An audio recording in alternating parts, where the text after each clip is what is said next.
November 2nd, 2021. Freddie Freeman steps up to the plate in the 7th inning of Game 6 of the World Series in Houston. And in what might be his final at-bat in a Braves uniform, Freeman launched a home run into the left field porch of Minute Maid Park. The Braves went on to win the World Series, and while we didn't know it at the time, capped off Freeman's career in Atlanta. The one constant, on the field at least, between the Braves of the early 2010s and the 2021 Braves was Freddie Freeman.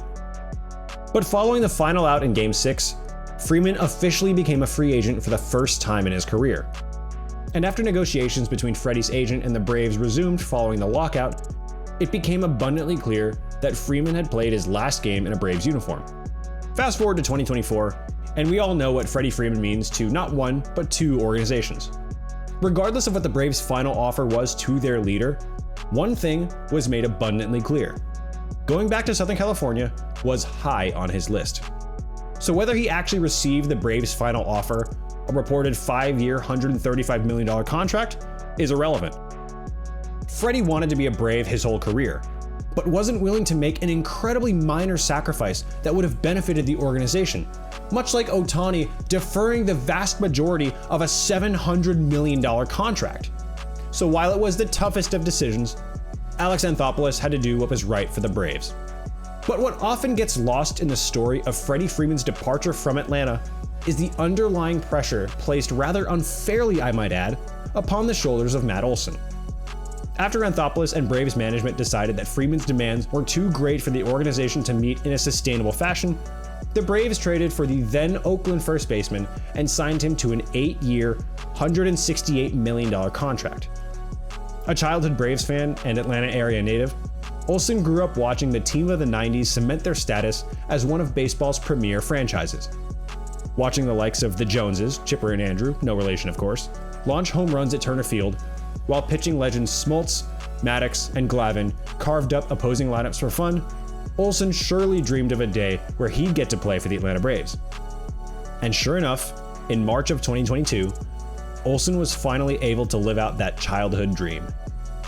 The only problem was that he was about to play the same position as a recently departed franchise icon, the likes of which he grew up watching. How are you supposed to be the guy after the guy? Let's get one thing straight, regardless of who you support. It is perfectly acceptable to feel disappointed that Freeman wasn't a Brave for life, but it's also perfectly acceptable to support a local, hometown kid who is thrust into an unenviable position. Matt Olson and Freddie Freeman are two completely different players. The comparisons should start and stop at the fact that Freddie Freeman and Matt Olson are both left-handed hitting, right-handed throwing first basemen. Freeman is a career .303 hitter, while Olson has the 5th most home runs in all of baseball since 2020. Freeman is known for his opposite field tendencies as much as Olson is known for his pull side power. Freeman represents a more well-rounded approach to hitting, but Olson's home run power suits the modern game more so than Freeman. Of course, it's not like Freddie Freeman's skill set doesn't translate to this 3 true outcomes era of baseball. In fact, you could even say that the Braves have missed just the sort of hitting profile that Freeman possesses since his departure. But is it really fair to expect Olson to contribute exactly what Freeman did in the way he did? And is it reasonable to believe that a power-hitting first baseman should effectively change his entire swing just to hit for a higher average? No, and no. Just ask anyone. It's impossible to replace a first-ballot Hall of Famer. The highlight reel moments stand out, of course, but Freeman's career thus far has been nothing short of spectacular. You know about the big moment in his career. Delivers. Freeman hits the ball to right field. She is gone! But since his debut in 2010, Freeman has consistently been one of the most valuable players in the league. By weighted runs created plus, a statistic that measures a player's ability to create runs for his team relative to league average, Freeman's worst season was 2012, when he posted a 115 WRC plus. That's a mark 15% higher than the league average. Since that season, however, he hasn't posted lower than a 130 WRC plus, all while hitting consistently around 300 while striking out less than 20% of the time in most seasons. And the hardware that Freeman received while playing for the Braves is just as impressive.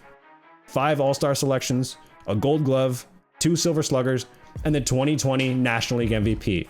albeit during a pandemic-shortened season.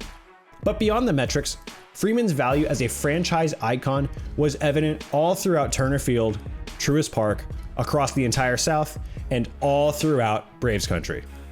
With no other player for the Braves matching Freeman's longevity and consistency since the days of Chipper Jones, you can understand why so many Braves fans loved him so much. On the other hand, Atlanta native Matt Olson has emerged as one of the most prolific sluggers in Major League Baseball when it comes to hitting the ball out of the ballpark. While with the A's, Olson hit 176 home runs and never posted a WRC plus of less than 119, outside of the 2020 pandemic-shortened season. And since his first full season in 2017, only Aaron Judge and Kyle Schwarber have hit more home runs than Olson. With a lower batting average and higher strikeout percentage, but higher home run output, Olson fits the profile of a prototypical slugger in the modern game. But his value goes beyond just hitting home runs. Though his average wins above replacement, according to Baseball Reference, was a mere 3.0, his 162 game pace was good for 5.2 wins above replacement with 40 home runs. Olson also posted a 134 OPS plus while with the A's, along with 2 Gold Gloves and an All-Star selection of his own. But what makes Matt Olson so valuable to the Braves specifically is his devotion to his hometown team. His $21 million average annual value ranks second on the Braves, marginally behind Austin Riley. And Olson undoubtedly would have commanded a higher AAV had he reached free agency. Despite having an extensive fan base across an entire region of the country, the Braves don't spend like big market teams. Austin Riley's 10-year, $212 million contract is the largest in team history, and had Freeman accepted the Braves' offers, he'd have the most expensive contract in Braves history by annual value. Olson knows how the team operates, as did Freeman, except Freeman chose the route that led him back to Southern California. It's at this point in the video where I need to remind you that outside of the very rare exception, you would have done the exact same thing as Freddie. I'll put my hand up now and say I'd do the same thing if I was in his shoes. He did what was best for him, and the Braves had to do what's best for them. And sometimes, like in life, those two things don't match. But to unequivocally say that Dodgers are the outright winners in this situation assumes that this is a zero-sum game. That's just not the case. The Braves are able to operate within their means, as they've done for basically my entire life, and the Dodgers are able to build the juggernaut becoming of a big market team. Since Freeman's departure from Atlanta, the tale of the tape between the two clubs is fairly similar. Both teams have made the postseason all 3 years and have won their divisions at least 2 of those times. Both teams are mainstays in the National League postseason picture. Both teams have a combination of young talent, veterans, MVPs, Cy Young Award winners, and experienced baseball minds supported by top-class organizations. The only difference is that Dodgers won the World Series in 2024, while the Braves haven't made it past the division series since they won it all in 2021. But to assert that the Braves are worse off not having Freddie Freeman is nothing but a disservice to Matt Olson, especially considering what he did in 2023.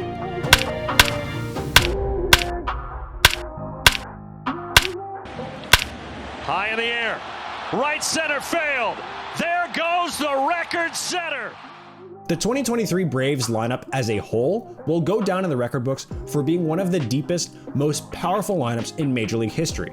The problem is that Olson might not even have the best season on his team, despite breaking Andrew Jones's franchise record by hitting 54 home runs with 139 RBIs. Acuna's 2023 season got all the headlines, and rightly so, for being the first 40-70 season in Major League Baseball history. But Olson setting a franchise record for the team he grew up watching in suburban Atlanta flies under the radar far too much for my liking. But of course, anything he does will always be met with Freddie this, Freddie that. In a world where happiness apparently is a zero-sum game, the comparisons between Matt Olson and Freddie Freeman will suggest that the Dodgers won and the Braves lost. But it's not like the Braves have been an objectively bad team since Freeman's departure. Yes, 2024 was a huge letdown for the Braves, and I've covered it in a previous video. But in 2022, the Braves overcame a 10.5 game deficit on June 1st to win 101 games and the NL East. The following season, the Braves led all of baseball in basically every offensive category on their way to winning 104 games, the second highest win total in franchise history. And in those 2 seasons, the first 2 years in the post-Freddie era, the Braves made it just as far as the Dodgers in the postseason.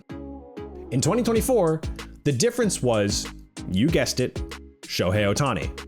But that's something that can't be replicated by other clubs in the form of a single player. That's why he's Shohei Ohtani. Duh. No other first baseman around the league would have fit what the Braves needed better than Matt Olson, other than Freddie Freeman. And with contractual demands the real holdup for a player who wanted to stay with the team, you have to wonder how much of the onus really laid with the Braves to keep their franchise icon. Negotiations are a two-way street, not a one-sided lecture. If Freddie really wanted to stay, he would have done so regardless of what he wanted written on a piece of paper. Let's be crystal clear here. No other player in Braves history is ever going to wear the number 5. The minute his playing career ends, whether it's with the Dodgers or some other team, Freeman's number will absolutely be retired by the Braves. And Braves fans will be hoping that Matt Olson's number 28 will sit right up there alongside the great players in the history of this game who have donned the red and white of the Atlanta Braves. For that to happen, Olson doesn't need to be Freddie Freeman. He simply needs to be Matt Olson. That's all for now. It's my sincere hope that, especially following Freddie's iconic moment in the World Series, that we can stop mentioning him every time we talk about Matt Olson. But let me know in the comments what about this saga I didn't cover.